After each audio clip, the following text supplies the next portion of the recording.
మా తండ్రి, మీకు స్తోత్రం. నీ వాక్కును యాకోబుకు తెలియజేసి ఇశ్రాయేలుగా మార్చి ఈ ప్రపంచంలోనే ఒక ఉన్నతమైన దేశంగా మీరు తీర్చిదిద్దినందుకు స్తోత్రం. అటువంటి బిడ్డలకు మేము కూడా భాగస్వాములమై నీ బిడ్డలమై నిన్ను ఆరాధించి స్తుతించి ప్రార్థించి నీ మాటలో ఉన్న శక్తిని సామర్థ్యతను నీ భక్తులు ఎలా వివరించారో, ఎలా వర్ణించారో, వారి కష్టకాలంలో వారి సంతోష సమయాల్లో నీ మందిరాన్ని గురించి ఇచ్చిన వివరణ ఏంటో మేము తెలుసుకుని, ఆ మందిరానికి ఇవ్వాల్సిన ప్రాధాన్యత ఏంటో మేము తెలుసుకుని చేయటానికి మీ కృపనిమ్మని, మీరు మాట్లాడమని, మీరు మహిమ పొందమని యేసుక్రీస్తు పుణ్యనామంలో ప్రార్థన చేస్తూ వస్తున్నాము తండ్రి. ఆమేన్. దేవునికి స్తోత్రం, మహిమ కలుగును గాక. హల్లెలూయా, హల్లెలూయా. మరోసారి చేతులు తల్లిలే చెప్తాం, హల్లెలూయా, హల్లెలూయా, హల్లెలూయా. స్తోత్రం. మంచిది, బాగున్నారు అనుకుంటున్నాను. దేవుని కృపను బట్టి, ఏదేమైనా దేవుని మరో కృపను బట్టి మరొకసారి మీ అందరికి వందనాలు. మరి వాక్య భాగాన్ని ధ్యానం చేద్దాం అనుకున్నప్పుడు రాత్రి ప్రార్థన చేసాం, చాలా లేట్ అయింది. ఉదయం ప్రార్థన చేసాం, పైకి వెళ్ళి సాపేసుకుని కూర్చుని ప్రార్థన చేస్తుంటే చాలా వాక్యాలు వచ్చినాయి. మీ చింత యావత్తు ఆయన మీద ఏంటంటే, అన్న వచ్చి దేవుని మందిరం వేసింది, చక్కని కుమారుడు పొందుకుంది, ఆ కుమారుడు తీసుకొచ్చి మందిరంలో వేసింది, మళ్ళా దేవుడు ఒక 3 కొడుకు 2 కూతుర్లు ఇచ్చాడు. దాని గురించి చెప్దాం అనుకున్నాం. కానీ మళ్ళీ ప్రేరేపణ వచ్చి బైబిల్లో ఈ కీర్తన గ్రంథాన్ని, ఈ చర్చి మందిరాన్ని గురించి వారు ఏ విధంగా రాశారు, ఎంతమంది కీర్తన గ్రంథాన్ని రాశారో మనం చూస్తే దాదాపు 11 మంది భక్తులు ఉంటారు. దాంట్లో 7 కీర్తన ఏ విధంగా రాశారు, వారి సందర్భాన్ని బట్టి ఏంటి, వారికున్న ఆసక్తిని బట్టి ఎలా రాశారు అనేది చదువుకుందాం. దయచేసి చూద్దామా. 122వ కీర్తన, మనం చదివిన 122వ కీర్తనలో మనం చూస్తే అక్కడ ఒక మంచి మాట చూడండి. 122వ కీర్తన 6వ వచనం, యెరూషలేము క్షేమం కొరకు ప్రార్థన చేయి, యెరూషలేమా నిన్ను ప్రేమించువారు వర్ధిల్లుదురు. హల్లెలూయా. యెరూషలేము అంటే ఏంటి? దేవుని మందిరం. సొలొమోను కట్టించిన మందిరం పేరు కూడా యెరూషలేమే. మరి మనం కట్టింది కూడా యెరూషలేమే. చదివిందా? మందిరం అంటేనే యెరూషలేము. యెరూషలేము ఏం చేయాలంటే మనము యెరూషలేము కొరకు ప్రార్థన, మందిరంలో ఉన్న బిడ్డల కొరకు, మందిర అవసరతల కొరకు, సంఘ పరిచర్య కొరకు, సంఘ క్షేమాభివృద్ధి కొరకు, సేవకుడి పోషణ కొరకు, ప్రతి దాని కొరకు ఏం చేయాలంట? యెరూషలేము యొక్క క్షేమం కొరకు ప్రార్థన. మందిరం కోసం, క్షేమం కోసం ప్రార్థన చేయకపోతే ఏమైంది? క్షేమలు వస్తాయి. కీబోర్డ్లోకి వెళ్తే ఆ కీబోర్డ్లో ఉన్న తినేసి అనుకో ఆలుగలు అవుతాయి కదా, క్షేమలు వస్తాయి. ఈ మైక్లో దూరుకుని అనుకోండి, మైక్ ఏమైంది? పని చేయదు. ఏమైంది? పోవడం. అంటే ఇక్కడ పనిచేసే వస్తువుల కొరకు కానీ, చేసే సేవ కోసం కానీ, ఈ మందిరంలో ప్రతి దాని కోసం మనం ఏం చేయాలంట? ప్రార్థన చేయాలి. మనం దాంట్లో కూడా పాలుపాకస్తులు ఉండాలి. ఏదో చిన్న పని, ఏదో ఒక చిన్న వస్తువు నీ పేరుట నీ మందిరంలో గుర్తుండిపోయేటట్టు చేయాలి. హల్లెలూయా. దాని గురించి కింద వచనంలో ఒక మాట అన్నాడు. ఏమన్నాడు చూడండి. యెరూషలేము నిన్ను ప్రేమించువారు వర్ధిల్లుదురు. మందిరాన్ని ప్రేమించాలి, సంఘాన్ని ప్రేమించాలి. సంఘంలో ఏముంది పాస్టర్ గారు ప్రేమిస్తాయి? 4 గోడలే కదా. 4 గోడలే కదా. నువ్వు బెడ్రూమ్కి వెళ్ళినా 4 గోడలే, బాత్రూమ్కి వెళ్ళినా 4 గోడలే, షాప్కి వెళ్ళినా 4 గోడలే, ఎక్కడికి వెళ్ళినా 4 గోడలే ఉంటాయి కదా. ఇది ఒక ప్రత్యేకమైనది, ఇది ప్రతిష్ఠించబడింది. ఇప్పుడున్న ప్రతి వస్తువు కూడా దేవుని పని కొరకే ప్రత్యేకించబడింది. నువ్వు నేను వాడుకుంటాకి ఇవన్నీ కూడా దేవుని మందిరానికి సంబంధించింది కనుక దీన్ని ప్రేమించాలి. దీనికోసం మనం ఏం చేయాలంట? ప్రార్థన చేయాలి. అలా ప్రార్థన చేయడానికి దేవుడు నిన్ను నన్ను ఇక్కడ తీసుకుని వచ్చాడు. హల్లెలూయా.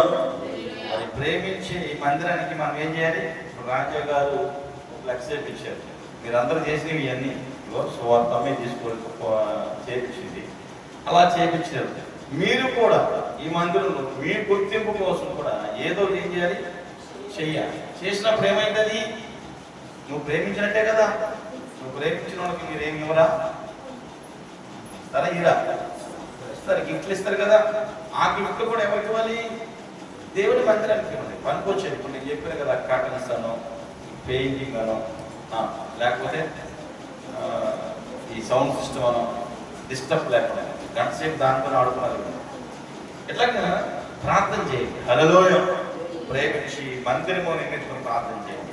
మందిరాన్ని ప్రేమించిన వారు ఎంతమంది బైబిల్లో? హల్లెలూయ. మందిరంలో ప్రేమించి దాని గురించి ఇచ్చిన వివరణ బైబిల్ గ్రంథంలో చూద్దాం. దయచేసి చూద్దాం గమనించండి. 42వ కీర్తన 42వ కీర్తన చదివి నాకు సహాయం చేస్తే మనం త్వరగా వెళదాం. మందిరాన్ని ప్రేమించిన వారు ఎవరనేది చూద్దాం. 42వ కీర్తన 1వ వచనం నుండి 4 దాకా చదువుతాం. 42వ కీర్తన 1-4. దుప్పి నీటి వాగుల కొరకు ఆశపడినట్లు దేవా నీ కొరకు నా ప్రాణం ఆశపడుచున్నది. నా ప్రాణము దేవుని కొరకు తృష్ణ కొనుచున్నది. జీవముల దేవుని కొరకు తృష్ణ కొనుచున్నది. దేవుని సన్నిధికి నేను ఎప్పుడు వచ్చేదను, ఆయన సన్నిధిని నేను ఎప్పుడు కనపడేదను. కదా ఒక సెకండ్ అట్లా ఆశ ఏంటి? ఎట్లుండాలంట? నేను దేవుని సన్నిధికి ఎప్పుడు వచ్చేదను, ఆయన సన్నిధి నేను ఎప్పుడు కనపడేదను. హల్లెలూయా. మనం అందరం కూడా మనం ముందెళ్ళాలి. మనం చెప్పినట్టు ఫాస్ట్ కంటే ముందెళ్ళిపోవాలి. సంతోషం. హల్లెలూయా. అప్పుడు నాకుందా నీకంటే ముందు రావాలి.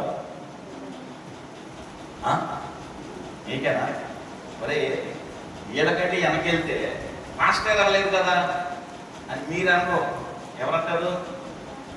ఆ పక్కన కూర్చుంటే మొన్న ఇమానుయేలును లోతు వాళ్ళ అమ్మ పక్కన ఉన్నాయన యేసు ఎంతసేపుకి వచ్చేది చూడాలి వచ్చి రోడ్లో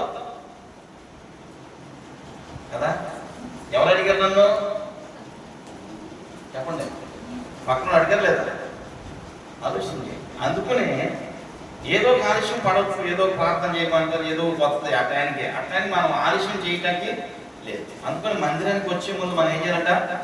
శనివారమే కాస్తంత సిద్ధపాటు చేసుకోవాలి. హల్లెలూయా. పెళ్లికి వెళ్ళినప్పుడు ఇంకా ఫంక్షన్కి వెళ్ళినప్పుడు మనం సిద్ధపరచుకుంటాం. అలాగే మందిరానికి వచ్చేటప్పుడు కూడా ఏం చేయాలంట? సిద్ధం చేసేసుకోవాలి. డ్రెస్సు, చెప్పులు, బ్యాగ్, కానుక, బైబులు, పాట, మాట, ఆట. ఏమా బావు అవునా అని ఏం చేయాలి? సిద్ధం చేసుకోవాలి. హల్లెలూయా. బైబుల్లో సిద్ధపడే వారిని ఏమన్నారట?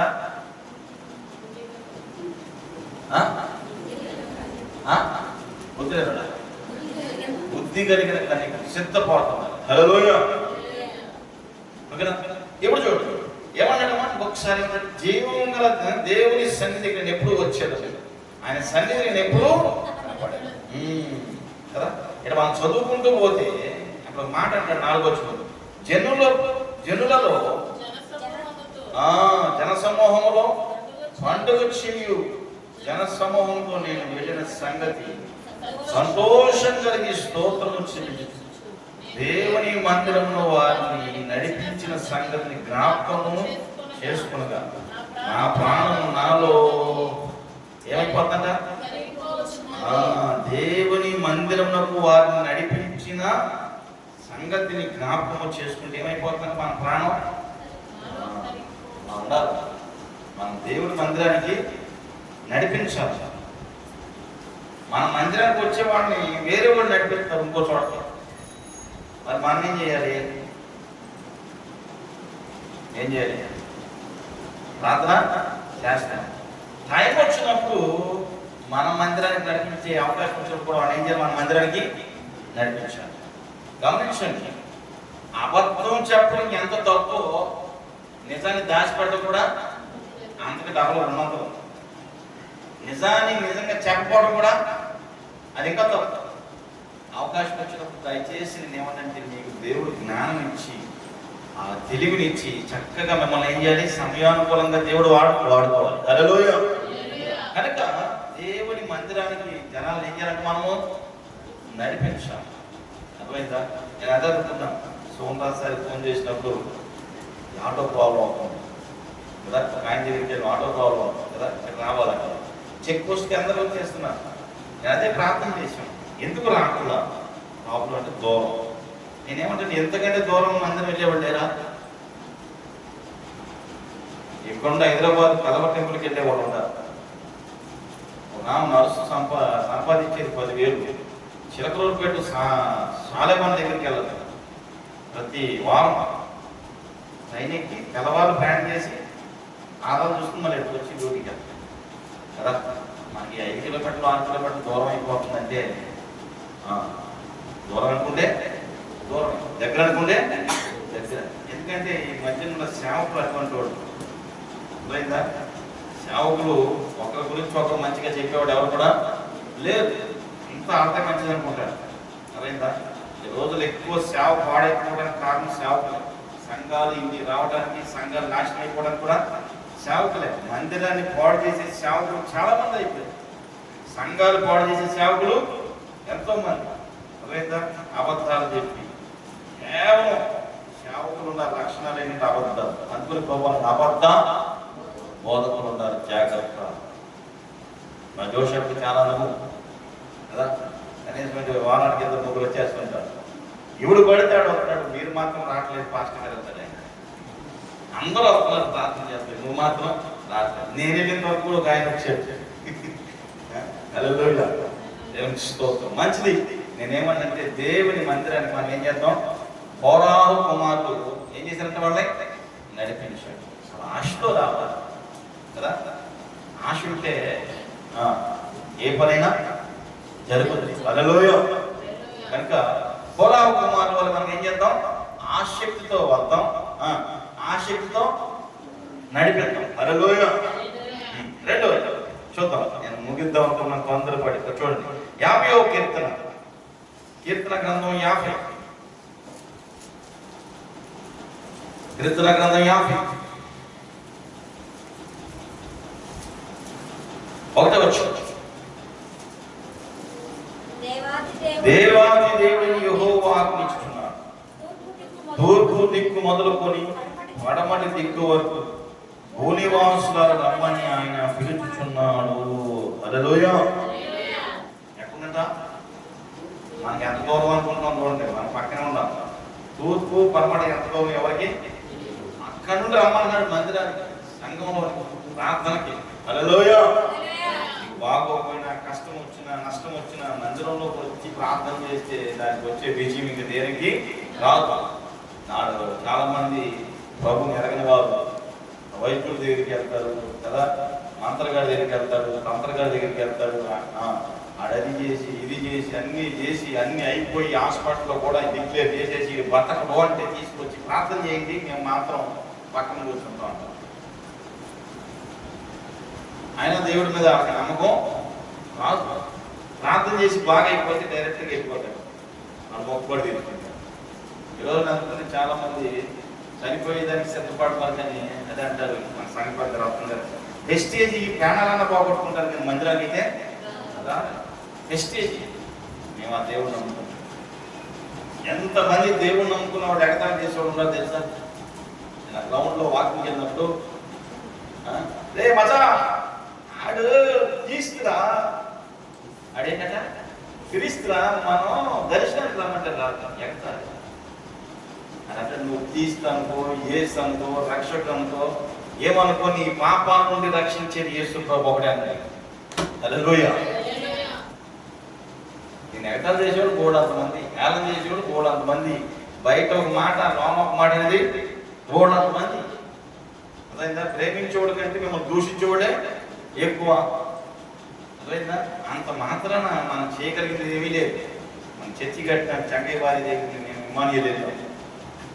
పెళ్లికి ముందు ఇష్టం వెంటనే కట్టాను, విగ్రహాలను తీసేశారు, పెళ్లి చేసేసారు, అంతా అయిపోయింది. పెళ్లి అయిన వరకు నేను చెప్పినట్టు లాంటి వెళ్ళిపోమన్నారు. ఈరోజు అమ్మ సాక్ష్యం చెప్తాను, అది కుదరతాను. అదైందా? ఆమె కుదరదు, వేరే కారణం వెళ్ళిపోయింది, అభాషణ చేశారంట. 2 సార్లు నేను చెప్పినట్టు ఎంతమంది క్రైస్తవుని రోజున రాసి రంపాన్ని పెడుతున్నారు, ఎంతమంది ప్రభువుని నమ్ముకున్న ఇబ్బంది పెడతారంటే, మాటలతో ఇబ్బంది పెడతారు, వారి క్రియలతో ఇబ్బంది పెడతారు కదా, వారు చేసే పనుల ద్వారా వాళ్ళు ఇబ్బంది పెడతారు. ఎన్ని ఇబ్బందులు పెట్టినా ఎంతమంది దేనికి లొంగట్ల. హల్లెలూయా.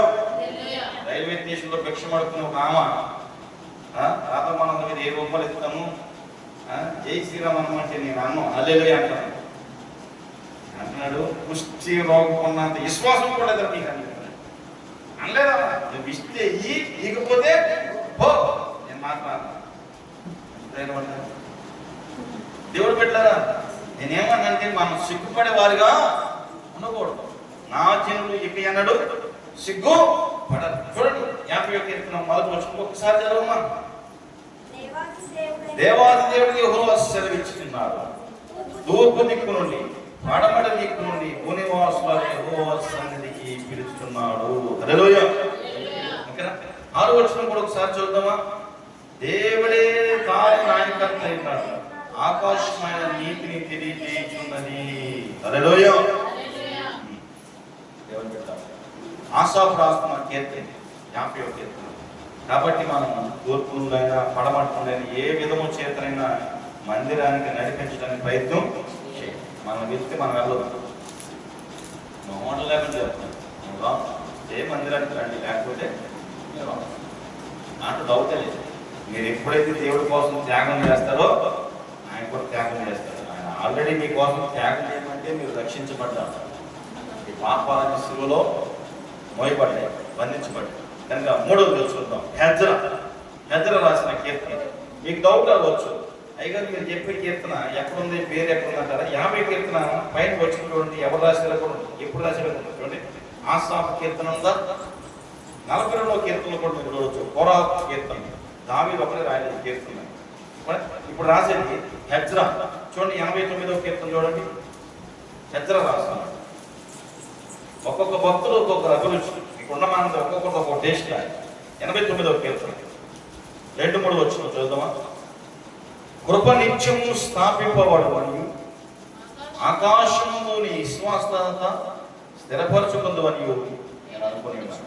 నేను ఏర్పరచుకున్న వారిని నా నిబంధన చేసిన నిత్యము నీ సంతానము స్థిరపరిచేదను, తరతరముల వరకు నీ సింహాసనం స్థాపించదని నీ సేవకుడు దావీదుతో ప్రమాణం చేస్తున్నావు. హల్లెలూయా. యెహోవా ఆకాశ వైశాల్యమును నీ ఆశ్చర్యకార్యములను నేను వివరించాను. పరిశుద్ధ దూతల సమూహంలో నీ విశ్వాసతను బట్టి నీకు స్తుతులు కలుగ చేసేదను. హల్లెలూయా. హెజ్రాయిని కీర్తన రాస్తున్నాడు. మనం చెప్పుకుంటూ పోతే ఓడని మాటలు ఉంటాయి. చూడండి 20-24 వచనం కూడా మీరు చూడండి. నీ సేవకుడు దావీదు నేను ఏర్పరచుకున్నాను, నీ పరిశుద్ధ తైలంతో అతన్ని అభిషేకించున్నాను. నా చెయ్యి అతని ఎడతెగగా అతనికి తోడై నా బాహు అతన్ని బలపరచు. ఏ శత్రువు అతని మీద జయముందడు, దోషకారుని అతని బాధ పరచుడు. హల్లెలూయా.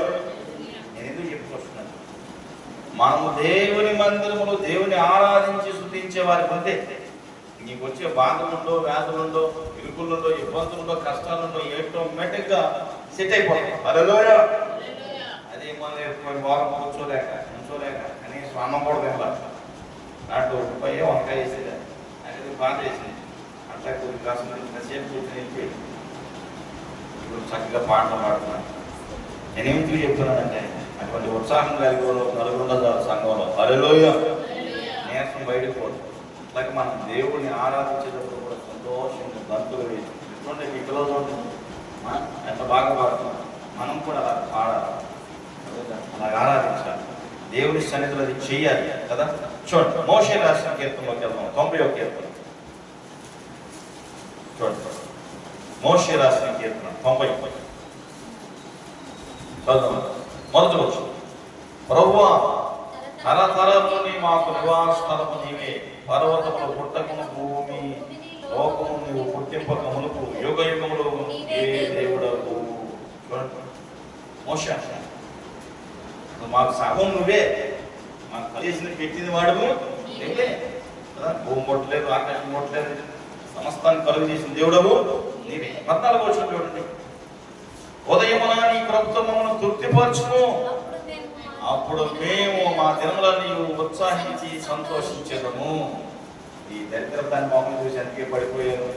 ఏలు తగిలింది, మోకాలు తగిలింది, గోడ తగిలింది, మంచం తగిలింది కదా. కొంతమంది అంటారు కదా, లేచి ఇది గలుపుకుని లేచి మంచాన్ని కలుపుకొని గుద్దేస్తారు, నిద్రకాళ్ళు లేచి సిమంతా లేచి ఏమి చూసే ఈ దరిద్రం ఎవరూ లేరు. ఫోటోలో ఉన్న ముసలిదాన్ని చూశాను, అంతేగాని నడుపుకున్నారు మాత్రం ఒప్పుకోరు. హల్లెలూయా. చూడండి, అందుకని వాక్యం ఏముందంటే ఉదయం నీ కృపతో మమ్మల్ని తృప్తిపరచు. లేకుండా ఉదయం లేకపోతే కదా తృప్తిపరుస్తాయంటే. ఉదయం లేవడానికి ఏం అలవాటు చేసుకోవాలి చెప్పండి? ఏం అలవాటు చేసుకుని లేపుతాం? ఓ టీ పిచ్చో, ఓ కాఫీ పిచ్చో, ఇప్పుడు ఏం తాగుతారు? ఓ లెమనో, ఇంకా ఈమె తాగుంది కదా మాకిందంటారా? తాగిందే కొద్దిగా చక్కగా కనపడతారు. హల్లెలూయా. అర్థమైందా కదా? తాగుతుంటే మంచిది.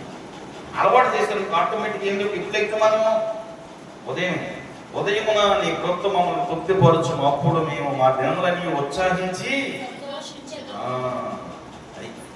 కాబట్టి దేవుడు పెట్టాలి, ఇలా మనం ఉండాలి. మోషే అంటున్నాడు కదా, తరతరముల వరకు మా నివాసస్థలము నీవే. చూడండి, యెహోవా అంటున్నాడు కీర్తన గ్రంథం 102 పక్కనే ఉంటాడు. మనకు వచ్చి ఇబ్బందుల నుంచి పోగొట్టగలిగేది ఏంటంటే ప్రార్థన, మందిరం, చర్చ అంతే. అర్థమైందా? నువ్వు ప్రార్థన చేస్తే పోవాలంటే 10 సార్లు అవసరం. 102, 21, 22 102. ఆయన తన ఉన్నతమైన పరిశుద్ధాలయం వంగి చూచుదనని ఆకాశం నుండి భూమిని సృష్టించినాడు.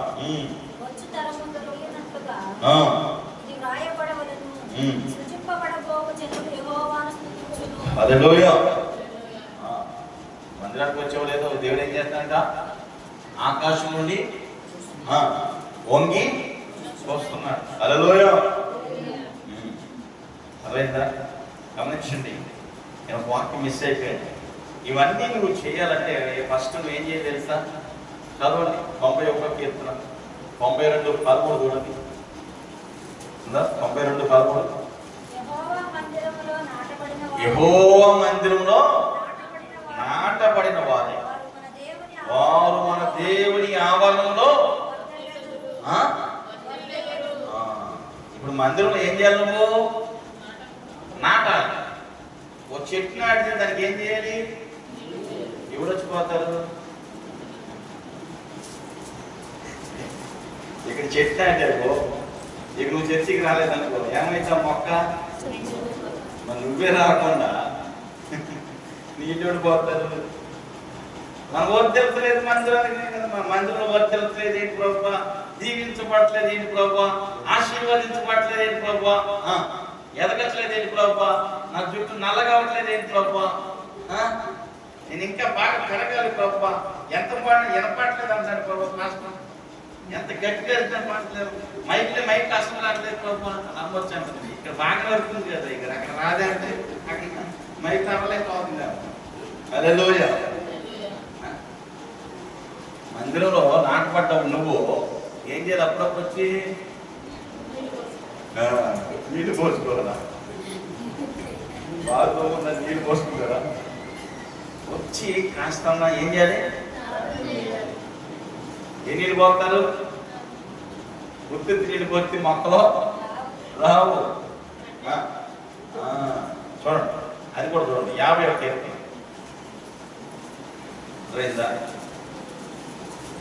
చదవండి. ఉందా? 55, 50 చూడండి. 56, 8. నా సంచారములు. సంచారాలు అంటే ఎక్కడ నుండి అక్కడికి, అక్కడ నుండి ఇక్కడికి. ఇప్పుడు మేము వెళ్తాం. మొదటి వారం ఇక్కడ, 2వ రోజు కొండాకుంట నిండలే, 3వ వారం కదా కోటిపాలు, అట్లా 4వ వారం కోసం అట్లా సంచారం కదా. నా సంచారాలను లెక్కించున్నావు, నా కన్యను నీ గుడిలో ఉంచున్నావు, అవి నీ కవలిలో కనపడడం లేదా? పుస్తకాలు రాసేస్తారంట నువ్వు కార్చే కన్నీటి. అటువంటి కన్నీటి గార్చి మనం ప్రార్థన చేస్తే దేవుడి మందిరానికి వస్తే రావా? చెప్పండి. మొక్కలు పెరగవా? చెట్లు పెరగవా? పొలాలు ఇవ్వా? వర్ధలమా? అభివృద్ధి చెందమా? ఆశీర్వదించబడమా? దీవించబడమా? అసలు రాకుండానే నీళ్ళు పోతే అట్ట ఎంతసేపు పోతాడు? ఒకడే కదా, ఒకడే నీళ్ళు పోతే ఎంతసేపు పోతాడు? పోసి ఏం చేస్తాడు? చిరాకు వచ్చి వదిలేస్తారు. ఏమంటే చెట్లు నాటాము, ఎదుగుదల లేదంటే కారణం ఏంటి తెలిసి, మన దరిద్రం ఎట్లా తెలుసా? సేవకుడు చెప్పాడు, గొడుగులో వానవుతుంటే గొడుగు సంఖ్యలో పెట్టుకుంటాం అన్నమాట. ఏంటంట? జోరు వానవుతుంటే గొడుగు సంఖ్యలో పెట్టుకుంటాం. అంటే ఈ బైబిల్ మాత్రం తెస్తాం, ఆదివారం తీసుకొస్తాం, మళ్ళీ ఆదివారం పెట్టేస్తాం. ఎంత వాన వచ్చిన దీన్ని మాత్రం, ఎన్ని కష్టాలు రాని, నష్టాలు రాని, ఇబ్బందులు రాని, శోధనలు రాని, దాని జోలికి అబ్బే దాంతో పని లేదు. మళ్ళీ ఆదివారం ఎక్కడో దులుపుకొని వేసుకొచ్చేస్తాం చొక్కలాగా కదా.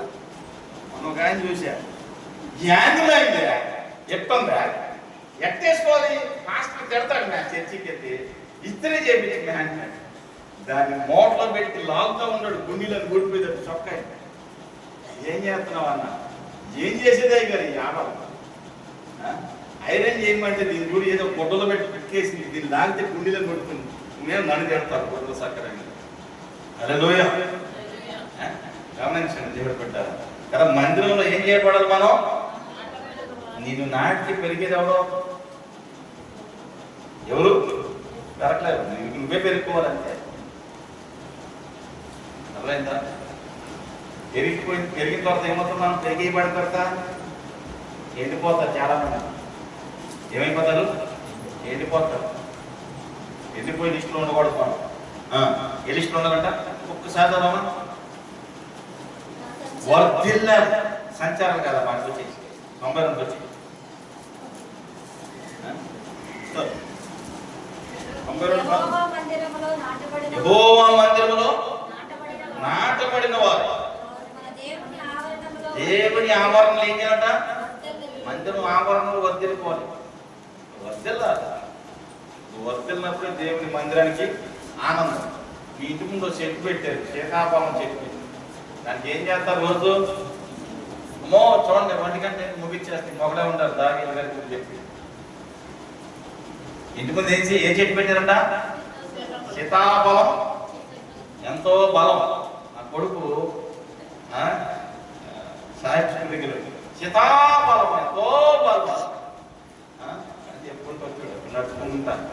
అదే కదా, అదే స్తోత్రం. చెట్టు పెట్టి ఏం చేస్తాం? దానికి నీళ్లు పోతాం. తర్వాత ఏం చేస్తాం? పేడేస్తాం. ఇంకేం చేస్తాం? ఎరువేస్తాం. ఇంకేం చేస్తాం? పేడ ఎరువు మందులు. మా ఎక్సైజ్ చేసినట్టే బాగా తెలుసు. చూసి వచ్చేద్దాం నాన్న తోట అప్పుడు మా నాన్న చెప్తే బాగుంటుంది. అదే లోయ నేనదే ప్రార్థన చేస్తాను, ఏదో ఇస్తే బాగుంటుంది. మా అమ్మ కొద్దిగా అదే లోయ ఎవరో ఇయ్యాల ఇపోతే ఎక్కస్తే ఆలోచన. ఇవన్నీ వేస్తే కదా చెట్టు పెరుగుతుంది. చెట్టు పెట్టి తిరిగిపోతే ఏమైతుంది? ఎస్ మారిపోతాయి. అర్థమైందా? ఏగిపోయి అట్టాకి రాకపోయి ఉంటాయి. గమనించండి, ప్రతి చెట్టు ఎదగాలి. నువ్వు కూడా అందులో ఏమవ్వాలి? యెహోవా మందిరంలో నాటబడిన వారై మన దేవుని ఆవరణలో ఏమన్నాడు? వర్ధిల్లాలా, వర్ధిల్లుతుండాలి. కొంచెం పెరుగుతానే పెరగాల. దేవుని సన్నిధిలో నువ్వు పెరగాల. అర్థమైందా? అలా పెరగడానికి దేవుడిని ఇక్కడ తీసుకొచ్చాడు. హల్లెలూయా, హల్లెలూయా. ఓకే, లాస్ట్గా మనం వచ్చేద్దాం. సొలొమోను దగ్గరికి వద్దాం. చూడండి 72:7. మీరు చూస్తున్నారా? చదివి తప్ప కీర్తన పైన ఎవరి పేరు ఉందో, లేకపోతే మీ పేరైనా రాసుకోండి, గుర్తుండదు పైన. 72వ కీర్తన 7వ వచనం.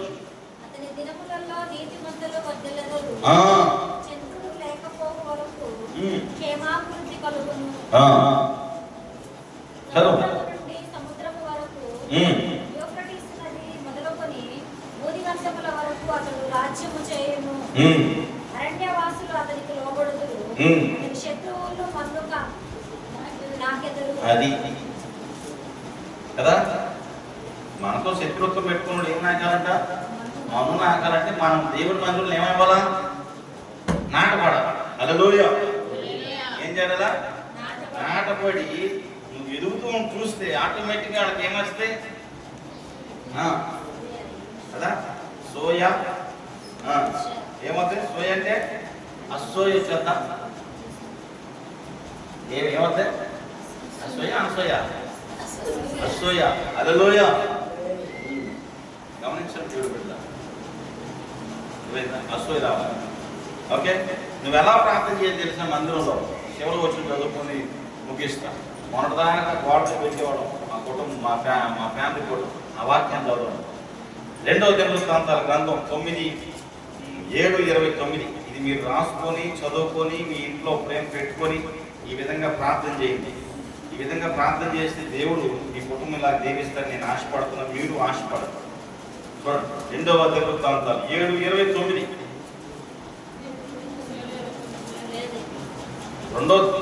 రెండో సమూయేలు 7:29. 2:7-29. ఇది మగవాళ్ళు ఎక్కువ చేస్తే బాగుంటుంది. Page number 258. Page number 258. మీరందరూ తీస్తే నేను చదివి ప్రార్థన చేసేస్తాను. చూద్దామా? స్తోత్రం ఒక అవకాశం నాకు చెప్తారండి. మగవాడు చూడని చదువుతారు. 2వ సమూయేలు గ్రంథం 7వ అధ్యాయం 29వ వచనం. ఇది మీ అందరి కుటుంబంలో నెరవేరాలని నా ప్రార్థన. ఉందా? చదువుతారా? ఏం చేశాక ప్రియమైన మీకు రాయింది ఏంటంటే దయచేసి, అంతే కదా రాసేది ఎక్కడ వస్తాడు?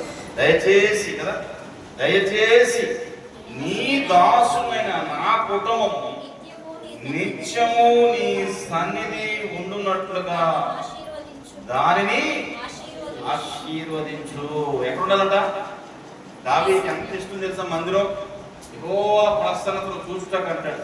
దివారాత్రులు ఆయన మందిరంలో ధ్యానించాలంటాడు కదా. కృపాక్షేమం నా వెంట వచ్చును అంటాడు కదా. చూడండి, చదువు. యెహోవా నా ప్రభువా, నీవు సెలవిచ్చిన్నావు, నీ ఆశీర్వాదము నొంది నా కుటుంబము నిత్యము ఆశీర్వదించబడును గాక. ఆమేన్. పాస్టర్ గారు చెప్పారు, ఇంటికెళ్తే పాస్టర్ అంట అది లేదు ఇది లేదు అది లేదు ఇది లేదని చెప్పుకుంటారు. చర్చిలో పోతే పాస్టర్ ఇది లేదు అది లేదు అది లేదని చెప్పుకుంటారు. అది మన కుటుంబాలు దేవుడు ఏం చేయాలి? ఆశీర్వదించాలి. ఎట్లా ఆశీర్వదించాలి? నిత్యము కదా. దేవోరా అక్కడ ఆరాధన నిత్యం స్తుతించాలి కదా. దేవునికి స్తోత్రం. హల్లెలూయా. నిత్యము నువ్వు ఎలా ఉండాలి తెలుసా? ఆశీర్వదించబడాలి. అది నువ్వు నిత్యము ఆశీర్వదించబడాలంటే ఈరోజు ఒక తీర్మానం చేసుకో. ప్రభువా నాకు సమయం ఉండప్పుడు అందరు లేచి అందరు కళ్ళు మూసుకుంటారు. ఒక్క మాట తీర్మానం చేసుకుంటే నీ జీవితం ఇలా ఉండిపోతాను నేను ప్రార్థన చేస్తాను. ఎవరైనా చూడొచ్చు, బయటకు అసలు కళ్ళు మూసుకుంటూ పోవడం, చేతులు ఆకాశం చూపించి ప్రభువా సమయం ఉండకూడదు. అది ఆదివారం అయితే ఇంకా సంతోషం. ఈ సన్నిధిలో పరిశుద్ధ దినం, పరిశుద్ధ పరిస్థితి ఆయన నాకు సమయం ఉండకూడదు. నీ సన్నిధిలో కాసేపు కూర్చొని నేను ప్రార్థన చేస్తే నా కుటుంబం అంతా నీ సన్నిధిలో, నా కుటుంబం అంతా, నా బిడ్డలు అంతా నీ సన్నిధిలో ఆశీర్వదించబడని సహాయించి నిత్యము ఆశీర్వదించబడాలి. మాకు కొదువు ఉండకూడదు, మాకు దరిద్రం ఉండకూడదు, మాకు కరువు ఉండకూడదు, మాకు ఇరుకు ఇబ్బందులు అనేవి మా చుట్టూ రాకున్నట్లు నీ మందిరంలో నాటబడిన మేము కనీసం వారంలో 2 సార్లు 3 సార్లు నీళ్లు పోస్తే మొక్క పెరిగినట్లు మీ మందిరంలోనికి రావడానికి మాకు అవకాశం ఇవ్వండి. మీ మందిరంలోకి వచ్చి ప్రార్థన చేసే అవకాశం ఇవ్వండి. మీ మందిరంలోకి వచ్చి నాయన మనవి చేసుకునే అవకాశం ఇవ్వండి. మీ సన్నిధికి వచ్చి కృతజ్ఞతాస్తుతులు చెల్లించుకునే అవకాశం మాకు ఇవ్వండి. మా పనులు ఆటంకం వల్ల మా పనులు జరగక మేము బాధపడకుండా అయ్యా మా చింత యావత్తు నీ మీద వేయటానికి నాయన ఒక అన్నవలే నాయన మీ పాదాలు పట్టుకొని ప్రార్థించడానికి సహాయం చేయండి. అటువంటి మనవ చేసే అవకాశం మాకు కలిగించు. అట్లా మనవ చేసుకొని నిన్ను స్తుతించడానికి సహాయం ఆయన మీరు మా మనవులు ఆలకించే దేవుడు, మా ప్రార్థన అంగీకరించే దేవుడు, మా ప్రార్థనకు నాయన మీరు చెవి యొక్క దేవుడు కనుక మీరు సహాయం. ఈ నెలలో మేము చేసుకునే తీర్మానం ప్రభు ఈ మందిరంలో కనపడాలి నాయన. మీ మందిరానికి వచ్చి మాకు సమయం ఉన్నప్పుడు నాయన ఆదివారం నువ్వు స్తుతించవచ్చు నాయన. నీ సన్నిధిలో ఉండవచ్చు, ఆరాధించవచ్చు, మహిమపరచవచ్చు, ఘనపరచవచ్చు, నిన్ను హెచ్చించవచ్చు, పూజించవచ్చు. మా మందున్న భక్తులందరూ అదే చేశారు నాయన. కోరహ కుమారుడు అలాగే చేశాడు, ఆసాఫు అలాగే చేశాడు, హెజ్రా అలాగే చేశాడు, మోషే అలాగే చేశాడు, యెహోవా అలాగే చేశాడు, సొలొమోను అలాగే చేశాడు, దావీదు అందరికంటే ఎక్కువగా చేశాడు నాయన. అలా చేయడానికి సహాయం మా తీర్మానాన్ని స్థిరపరచండి నాయన. నీ మందిరంలో మేము నాటబడి నాయన ఏదో సమయం నాయన ఏదో ఒక విధంగా వచ్చి కాసేపు ప్రార్థన చేసుకున్నాయి. మా ముందు ఎన్నో రుణభారాలు ఉన్నాయి, ఎన్నో దరిద్రం ఎదురవుతుంది, ఎన్నో శాపాలు ఎదురవుతుంది, ఎన్నో కరువులు ఎదురవుతుంది. వాటన్నిటినీ యేసు నామములో పోగొట్టుకునే శక్తి మాకు దయచేయి. అటువంటి ప్రార్థన శక్తి మాకు దయచేయి. ఇవన్నీ పోవాలంటే మేము ఈ పాదాలు పట్టుకొని మనవ చేయడానికి సహాయం